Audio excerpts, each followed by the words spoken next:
Okay, usapang feng tayo na one-on-one, okay?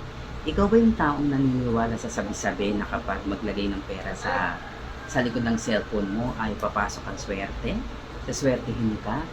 So kasi, kung talagang isang feng consultant at alam niya yung sinasabing 5 elements 'no, hindi dapat nilalagay ang pera sa likod ng cellphone kasi ang cellphone electronic device, 'di ba? Tumutukoy siya sa fire tapos meron pa siyang magnet. So, which means puwede niyang hatakin yung pera mo papalabas. So, pansinin niyo, karamihan sa mga naglagay ng pera sa likod ng cellphone, naku, palabas ng palabas ang pera niyan. So, mali ang maglagay, iwasan niyong maglagay ng pera sa likod ng cellphone. Kasi nga, ang papel kasi tapos contact yun, tapos electronic device, 'di ba? Alam natin na ang electronic device ay sakop ng fire element, kaya hindi advisable masusunog ang pera mo.